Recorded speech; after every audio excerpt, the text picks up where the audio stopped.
Hello everyone, this is Rohit Maur and this is the 7th lecture of Unit 4th, and we already discussed the Unit 4 is about the slope and deflection and column and struts, and in the last lecture we discussed the topic of eccentricity in column and strut and find the buckling load and the limitations of the Euler's formula, and what is the L upon K ratio is denotes for, and uh, what is this ratio of a beam shows that how much length can we provide for a column or a strut. So in this 7th lecture we're going to discuss about the bending stress developed in the beam based on the crippling load, or say buckling load P, which is PE denoted, where E stands for Euler's formula. So in this particular lecture we're going to find what is and where bending stress occurred, and how can we deduce the bending stress developed in the cross section of the beam. Okay, and thereafter we going to know about what is the middle third and middle quarter rule of these particular bending stress in the column. So let's just get to the topic. Okay, here it is, bending stress. We already discussed the bending stress in the last topic of eccentricity, where we find the critical stress sigma c. So let's just see what is bending stress. Let we have a section of a column. This is the cross sectional area of a column. Okay, column is in y direction, so we cut in two parts to have a section. So here small a, small b, small c, small d is a cross section of a beam, and we have a two axis, x and y axis. So what eccentricity stands for? It all about the loading is little displaced from its centroidal axis, which is this.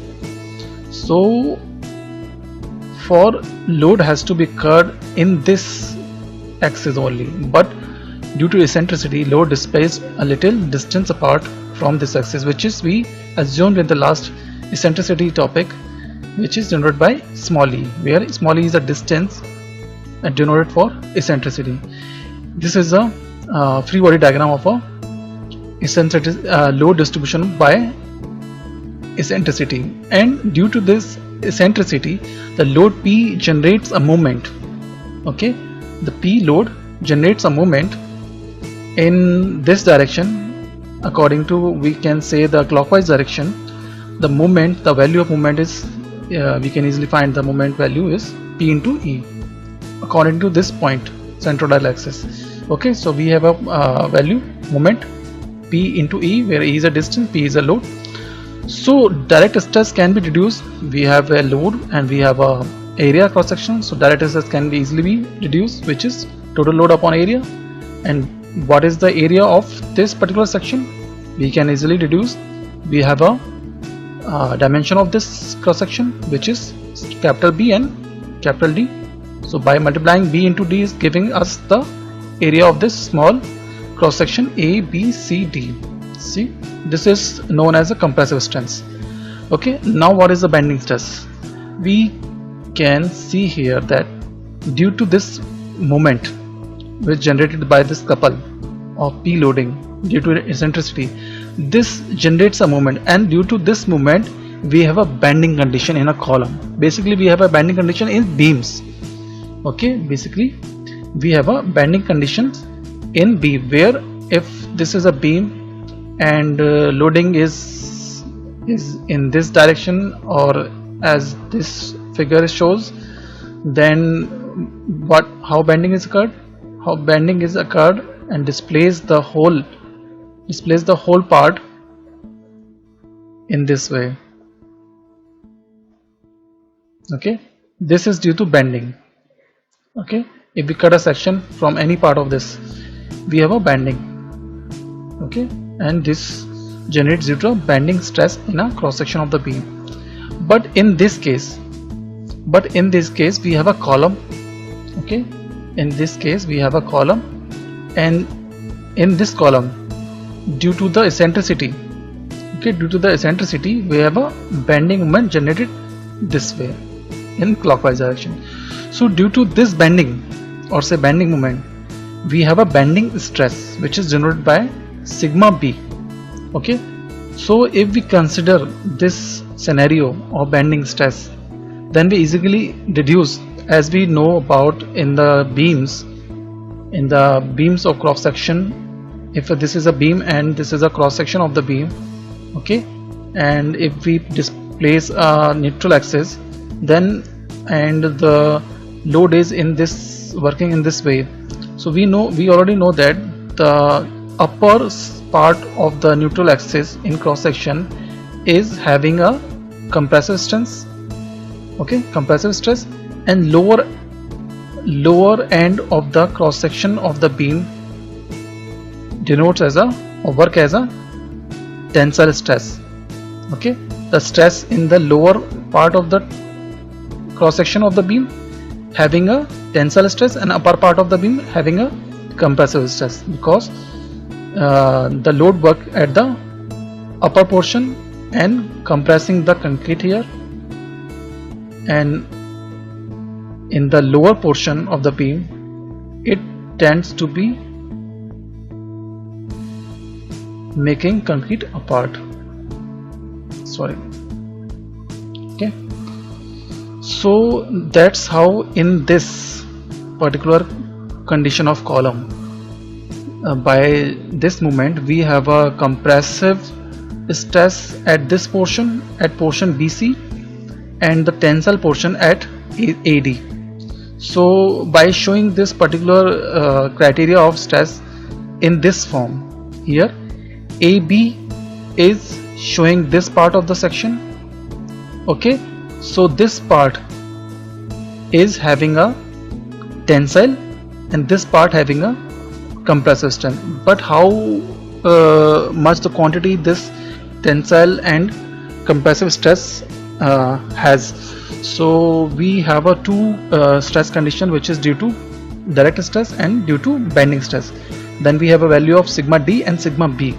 So to find the total compressive stress generated in the cross section of the column is by adding up these two, sigma b and sigma d. By adding up these two gives us a total compressive stress in the column of where the eccentricity occurred, on which side where the eccentricity is occurred. We already can see in this figure the eccentricity occurred in right side of the axis of x, okay, right side of the axis of x. So in this part, total compressive stress can be reduced by adding up these two stresses, bending stress and direct stress. So in BC portion, the total compressive stress is sigma b plus sigma d, and to find the tensile stress we easily by deducting these two values. Bending stress minus direct stress gives us the tensile stress in AD portion or at A point. Okay, now what? Now we have to consider in what case this column has no tension at anywhere on the cross section area. So how can we do that? So we know that column is made for basically for compressive strength or to bear the compressive load. So we need to have a condition or find a condition where this case cannot occur and give us any value of the tensile stress. That means the sigma AD has to be 0. In no case the sigma B minus sigma D gives us any value. If gives us any value, that means we have a tensile stress, and we know that the column is not made for tensiles, although we did provide a reinforcement, but that is another issue for consideration. Okay, we firstly introduce that the column did not have to be give us a tensile stress due to eccentricity of the loading. Okay, so let's just find out. So if we go further, how that condition can be made. So we have to assume in case of sigma AD means tensile stress has to be 0. Okay, then what condition are in that case? Sigma B has to be, let's just see, sigma B has to be a greater. Okay, so let's just consider. So we already know that according to section modulus in y axis, which is I upon y, and we already know the moment of inertia of a rectangular section, which is BD cube upon 12, and what is the value of y, which is B upon 2, because we calculating in y axis. So by solving these two, we have a value of z, section modulus B square D into 6, sorry, divide 6. So maximum bending stress developed can be made by this equation. And where does this equation come? We know the bending stress equation, okay, which is sigma upon y is equal to m upon I, where z is equal to I upon y. We must readjust the values. Okay, we already know the value of m, which is PE, and z is dB square upon 6. We're placing this value in the sigma b. So in case of the tensile stress has to be 0, sigma b minus sigma d has to be 0 in no tension condition. So when that happen, when sigma d has to be greater than sigma b, okay, sigma b has to be greater than sigma d. So in this condition, we're putting these two values, direct stress and the bending stress. Okay, I think there's a similar slight change variation. I think this is sigma d. Okay, I think this is a little modification here. This is sigma d, actually sigma d minus sigma b. And why this has to be sigma d minus sigma b? Because the reason it is the sigma b has to be a lot more greater than the sigma b, because it is, and eccentricity does not create a much until the value of E distance has to be much greater than it has to be placed in the column. Okay, so it has to be sigma d minus sigma b. So in that case, the sigma d has to be greater than sigma b. Okay, now let's see.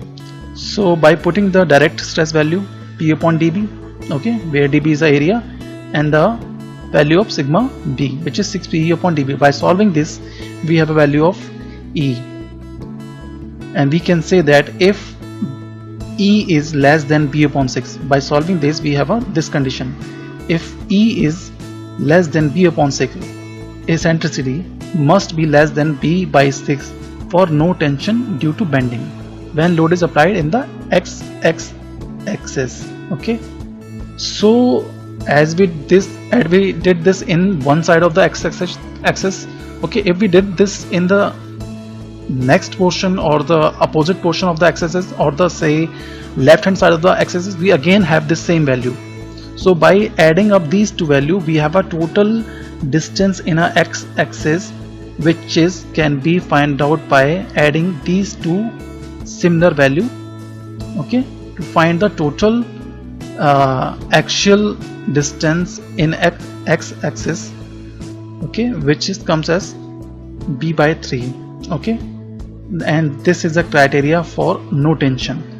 But this eccentricity can be made in or happen in a y-axis also, and y-axis by means left and right side both.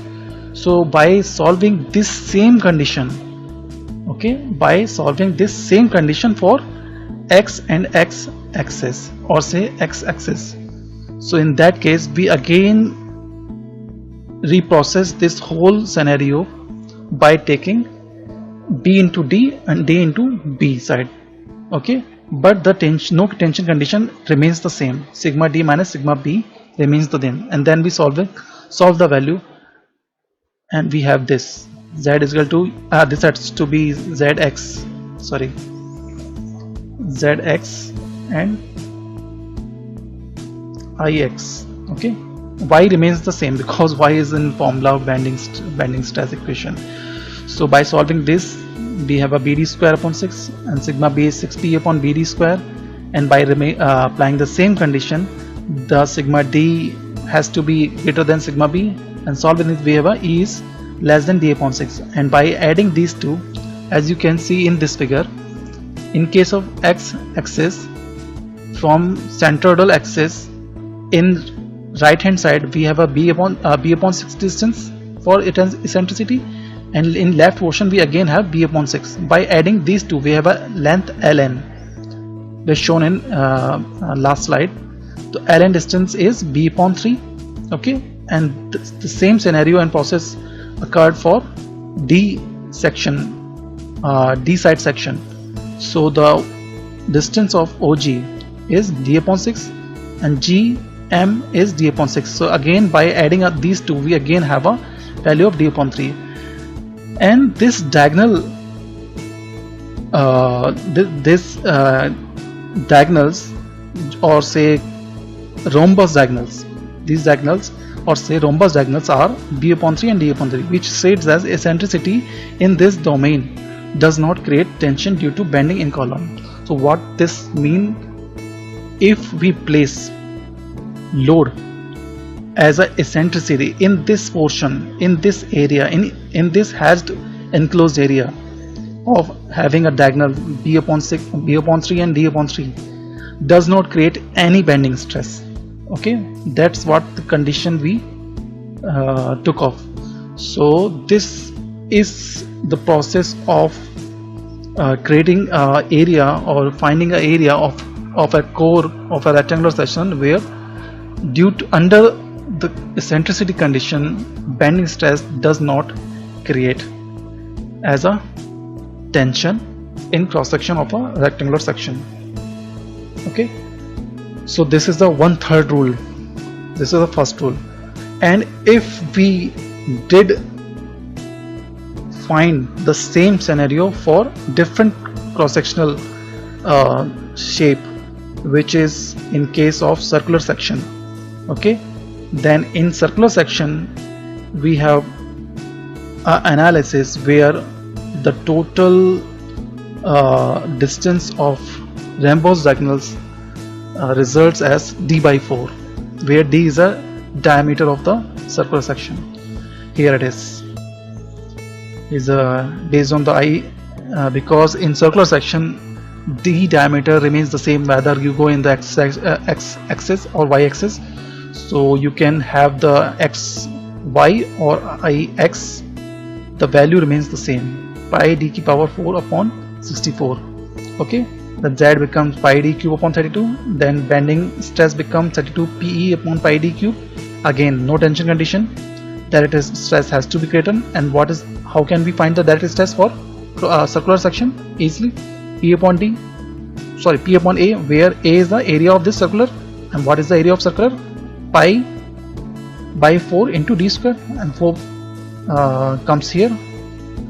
So by solving these two part, we have a condition of E has to be less than d upon 8, and d upon 8 in x axis and in right side of the x axis. Okay, and same happens in left side also. So total distance become d by 4 by adding d upon 8 2 times.